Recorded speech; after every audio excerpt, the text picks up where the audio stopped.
All right. So we're going to go ahead and get started. I'll keep an eye on the chat to make sure that, I'm not missing anything. Megan will be the moderator. Thank you so much, Megan. Computers are hard, right? So I'm so glad you joined in today. Today we're going to be talking about cyber threat intelligence careers. My name is Grace. I am a co-founder for PulseDive. That is a cyber threat intelligence startup based in New Jersey. I spend a lot of time working with CTI pros, far more sophisticated than myself, I'm happy to say. And I'm very committed to getting more talent from all walks of life into this really important path. And I'm also a huge advocate of multi and interdisciplinary backgrounds, because I myself, I like to paint. I studied neuropsychology and art history in school. And from what I've seen in the threat intelligence career specifically, people that have different ways of thinking and different experiences add a lot to the industry as well. So as part of my job, we have an open source community platform. It's not a pitch, it's just to say that we know people who have absolutely no resources trying to keep it together, as well as commercial products for, teams that are starting to automate, integrate intelligence, as well as, the highest level where they have their own threat intelligence program. And so they're not just, day job CTI professionals, but also individual researchers and hobbyists with their own home labs, which is really exciting. Today, we're going to cover CTI 101. So what is cyber threat intelligence? Why? What's important about it? Where the industry is in some key trends? And then how? Looking at starting a career here, what are some roles, some pathways, and really importantly, what are some resources that I believe Megan has also sent? I want to do a really quick MindMeld here, gauge everyone's familiarity with threat intelligence. List some keywords related to the definition of threat intel. And there's no wrong answers. And I'll be totally honest, even people in the threat intelligence industry define it a few different ways. So go ahead and plug that into the chat.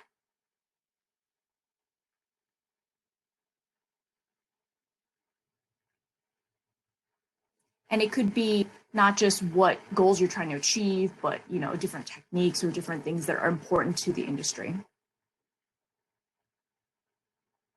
All right, so I see turning unknown knowns and unknowns into known knowns. That's always fun. Unknown unknowns into known unknowns, attack trends, patterns, absolutely. These are all 100% accurate.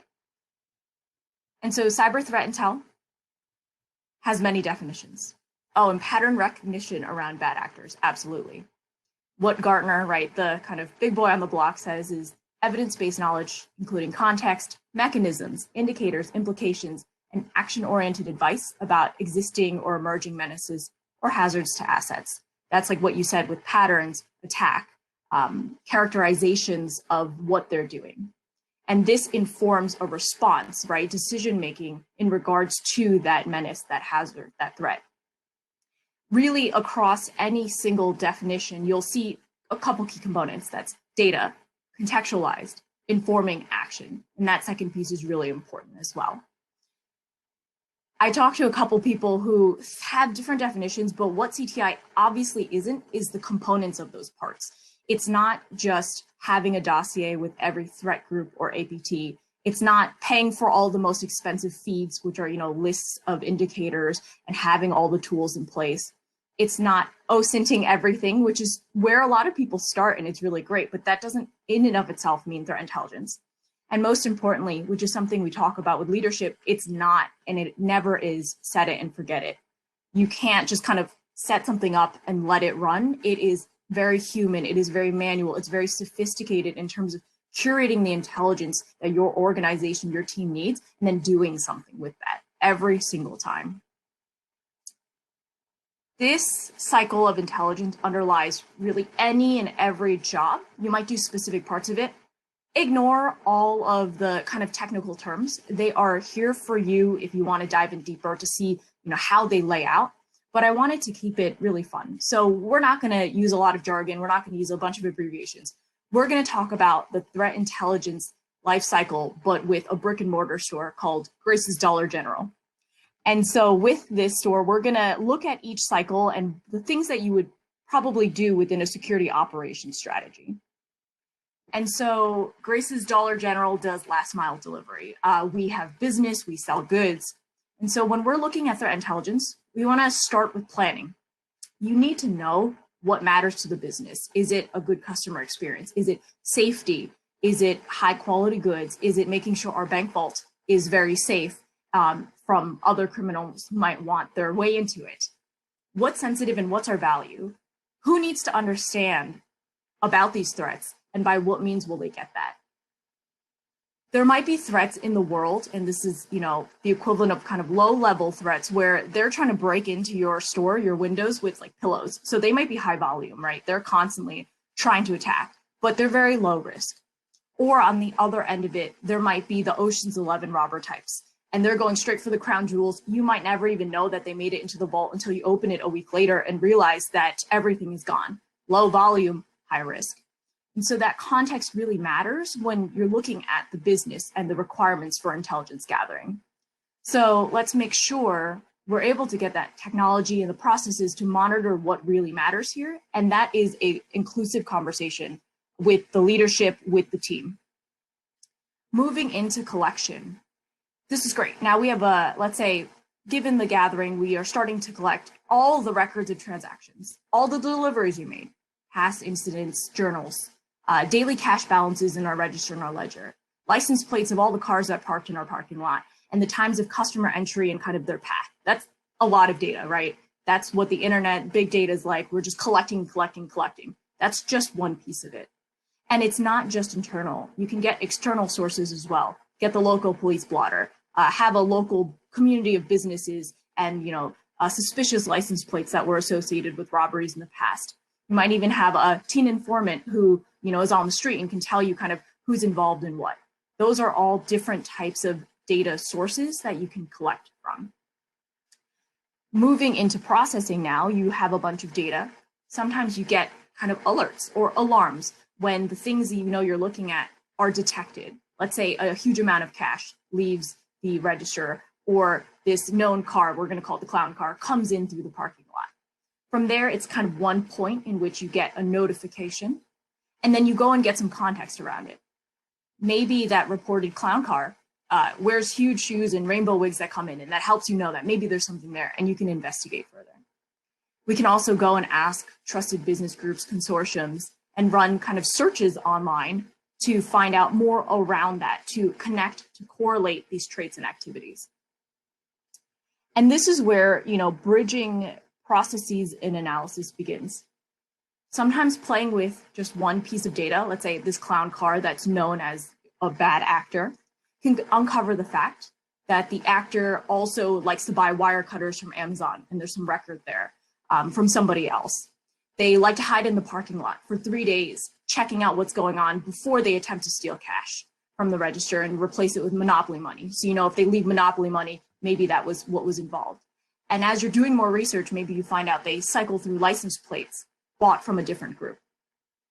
All of these bring together TTPs, which are tactics, techniques, and procedures, building a story about this threat actor, the campaign, their approaches to doing whatever they're planning on doing to get at whatever you're protecting. And they're looking to hear you're understanding the significance and the impact of business, similar threats, ways to deter or encourage these folks, methods to more reliably detect or respond faster in the future without triggering on everything, because false positives, that's another key term, are major. If you alerted every time somebody came into the store, that would be a problem. So you need to really refine and tune that over time as you're doing this research. So we go ahead and in this analysis, intelligence creation from that raw data and that information you're gathering, save it for future use. You can compare it to other information you have, and you can align it to those metrics originally planned. Is this a priority? Does this impact what we're looking at? And a lot of times here, tools can help as well. And finally, sharing this information, this intelligence. Dissemination and feedback makes this actionable. So we know what's happened with relative confidence about this clown car, what they're after, what we should be doing across the board now. How do we get that done? You can do that by creating a full report with all of the details to the police, law enforcement. They want the technical stuff.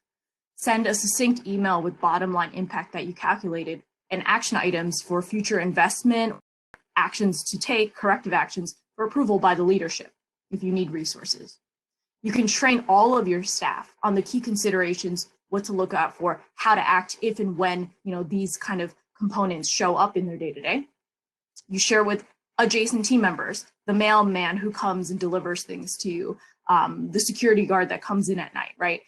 There are a lot of connections and relationships of people that you can disseminate this information to make sure you're staying protected and improving your processes.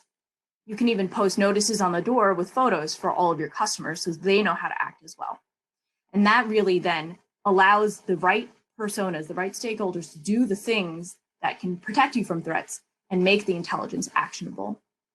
Let me know in the chat if you have any questions. I know we kind of covered it all with a kind of oversimplified analogy, but we really want to make sure we're tracking the clown cars and not the people that are always just attacking windows with pillows. And that cycle happens every single time all over again. And threat intelligence analysts and professionals are working across, or at least in specific components of this cycle. Now, how does this apply to the real life cyber threat intelligence? In the last year, you've seen really effective campaigns from threat actors. Anything that mattered to us, COVID, stimulus checks, vaccines, getting N95 masks, they were translated into different campaigns to try to get things from us or organizations. There's been a rise in double extortion, which means not only ransomware, locking down and encrypting your files, but then also if you're not paying up, leaking your information on sites. So this graphic from PwC shows the amount of running leaks within 2020, and it's kind of like an exponential curve. A lot of activity still happening. There have been hackers for hire and also affiliate groups working together, so banding together, utilizing their resources to be more effective in their attacks. And on both sides, massive growth, not only in our cybersecurity community, but also on the threat actor side. This all leads us into the drivers of why threat intelligence matters. It helps you do things, it helps you understand things, it helps you optimize your resources and priorities, just like we mentioned in that cycle earlier.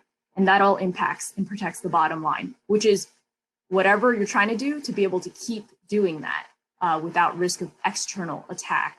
And that might be exfiltration of private data, that might be financial impact, right? Anything that matters most. And within threat intelligence, there are many users and contributors. Typically, they come from security operations teams, but that's not it. You can have incident response teams that rely on threat intelligence, vulnerability management, risk and compliance teams are getting more involved.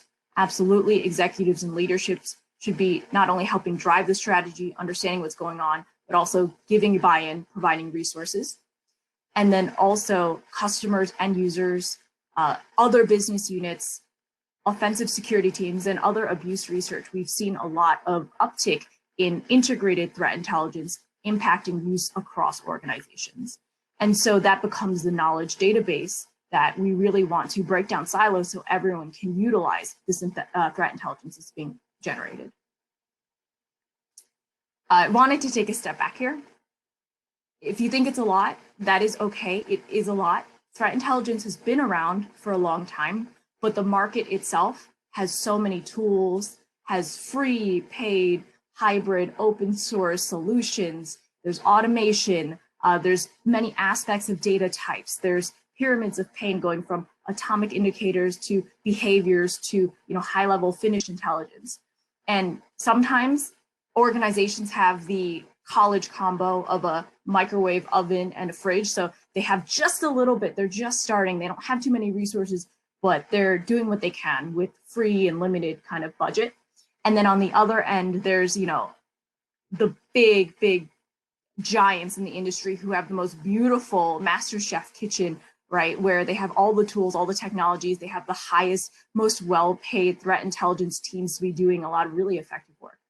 And sometimes we see in the middle organizations that have a little bit of fear of missing out, where they buy a little bit of everything, but they're not well necessarily optimized to work together to have the data really actionable. So you get the messy kitchen over here. And to showcase the growing importance of threat intelligence, SANS Institute ran a survey over 5 years here.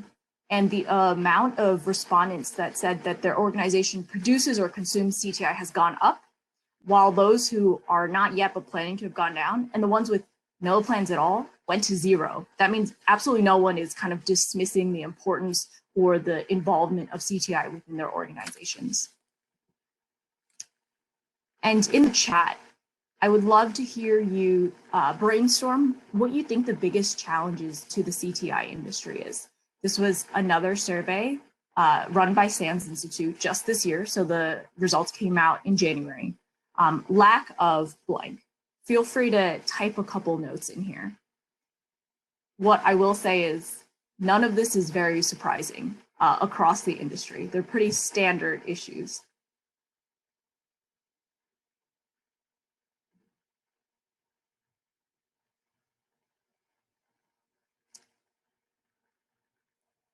Okay, so I just saw a lack of people, lack of talent, lack of ability to manage all the different sources. Absolutely. Perfect. So the survey says lack of trained staff. Half of all respondents were saying that this is an issue. Also got too many attack vectors. Absolutely. Lack of funding was number 2, just straight resources, buy-in. Lack of automation interoperability. That means, managing across sources, pieces, tools. Definitely an issue that's supported by kind of hybrid automation that enables and empowers the effective work without getting bogged down in the manual. Lack of time to implement processes. I will tell you that probably will never change, but a lot of companies struggle with getting started because it is such high buy-in. You need a lot of strategy. Once it's there, you can optimize and iterate. And finally, lack of technical capability to integrate. A lot of CTI teams we see here do really well when they have like a dedicated security engineer on staff that can make everything talk to each other. And some other challenges as well are management buy-in. So being able to convince and convey the importance of threat intelligence to your leadership. Lack of automation from technical identification to reporting. That's the translation again. And lack of confidence using intelligence to inform decisions. One of the comments was kind of looking at all the sources, managing the sources, and then also remembering where they come from so you don't have source amnesia. So you know where it came from, what it is, and how much you can trust that source. And so there are a lot of challenges, but at the end of the day, lack of trained staff. That's why we're here, right? We want to get more people in the field, across the field, and for me, especially in threat intelligence. Really quick, looking forward the next 5 years, there's going to be continued growth of demand. I think we've made that very clear across the board and also from the board, coming from the top, the board of directors, the leadership. There's going to be development of hybrid and semi-automated processes. So anyone looking at the field can really start looking at these potential methodologies to support really meaningful research, collection, and analysis. A refinement of and focus on intelligence requirements, definition, and process. So in intelligence, we do have some organizations that just want to kind of get started, but once you start and you mature, you can really curate that level of what you're really caring about and how to focus in on that to protect your organization. And last but absolutely not least, emphasis on sharing and trust building across and within organizations. This was definitely a big topic of conversation around the SolarWinds attack. The fact that we can't live in our own silos because all this information and intelligence together can help protect across the board and has a force multiplying effect is important. And that takes place within ISACs. This takes place within private trust groups, which there are many, and then also within organizations. So different employees and staff from other functions feel involved and know that they can share information as well and utilize that information. And so we have a general picture of what threat intelligence is, what you do in that job. So who and where does that really look in the workforce? So most organizations have formal teams or at least shared responsibility for threat intelligence across groups. And that is made up of mostly more than half combination of in-house, so like dedicated full-time staff with augmented professional services. But more of the companies out there with security programs are moving it in-house. If you look, there's a lot of analyst opening jobs, a lot of hiring. It's hard to get started, but there's definitely a demand. And then you can also get just pure outsourced services. But given the level of customization, curation, organizations are really pushing to have them in-house. And then where can you get a threat intelligence job? You can get them working for vendors. And if you build specialties, if you're really focused on a certain type of threat intelligence research or writing, some products, some solutions have really great teams here for threat intelligence specifically. You can work consulting, where that means that you get to see at least one, if not multiple different clients over time, understand how different organizations respond to threat intelligence and help them as an extension of their team directly, which can be exciting and pretty fast-paced, but it can lead to some burnout because there's so much demanded of you as a consultant. Government is a really big segment, and a lot of intelligence folks come from not necessarily cyber, but from intelligence, from the military, from federal, and from local offices too. And then institutional commercial, those are the hospitals, universities, enterprises, finance and supply chain companies, for profit. They run the gamut of how mature their threat intelligence operations and systems and programs are, from very little, where the CISO is directly involved with a couple analysts, to having an entire team in a fusion center that's well funded, that's really tracking threats and also producing really valuable intelligence back to the general industry. Sometimes it depends on the level. It can be a little bit slower in organizations that require a lot of approvals, have a lot of leadership input, are related to the government. Hold on, I'm getting a question here. How important is the certification from SANS Institute to get in the door? There's also one from EC Council, which is cheaper. We will get into the boosters, which is what I like to call the many different aspects of what can help you get that first role. So typical feeder roles and responsibilities, a lot of them come from security operations centers, incident response, security engineering as well, and security consulting. Pretty standard kind of entry-level roles that move into the specialization of CTI. However, there's also a lot coming from IT, system admin, because you're troubleshooting, you're doing research, you're living in logs, government and military intelligence as mentioned, and also technology reporting and journalism. And I have a couple really interesting blogs that I'll share with you from other folks who've moved from reporting and journalism and research into CTI. And so naturally, the skills that you would need are writing and reporting, data analysis, technical research, and understanding networks. This is really fun and very personal to me. There are so many ways in, as you have asked in the chat.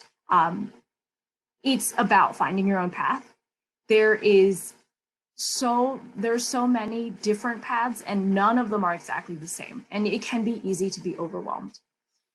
Related work experience, getting certs as mentioned, diplomas and degrees, boot camps, having your own research, volunteering at events like Dave Security and others, groups and networking, and even social media, which, take it or leave it, all can help. So I wanted to lay out a couple case studies for you with real women in the field, some of the women I've talked to in the past year. Zena, who goes by Cheerio on the left, she is a bona fide influencer right now.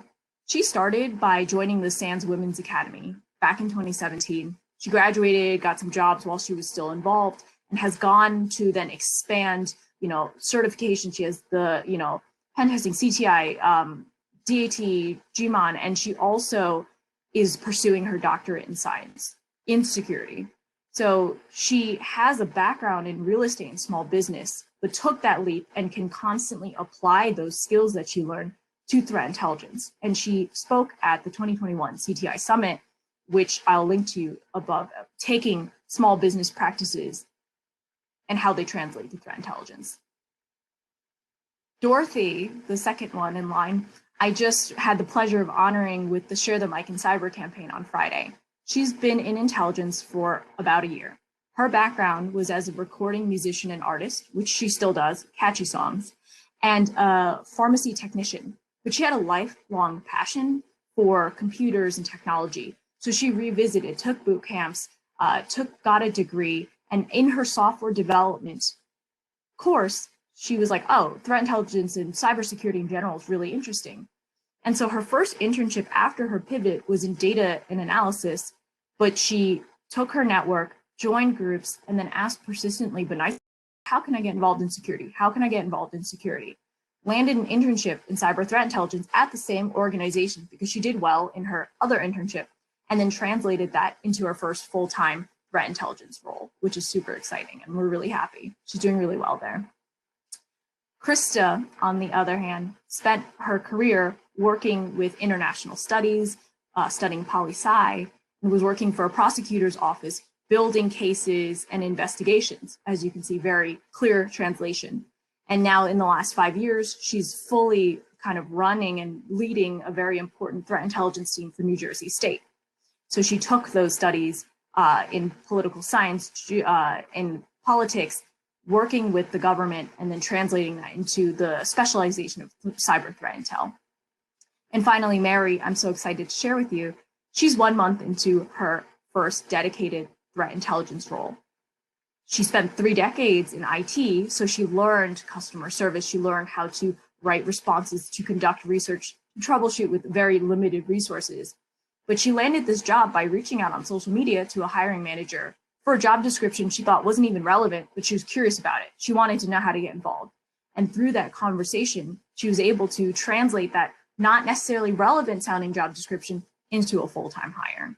And so, what she wanted to pass along is that you don't have to be afraid to network and just ask questions. Not everyone will be super, super helpful, but when you do find them, they'll be very valuable. And if you come across any adversity in the field, use that as a spark to, reinforce the goals that you want to set for yourself. And so in the last minute, I just wanted to wrap up. There are ways to participate.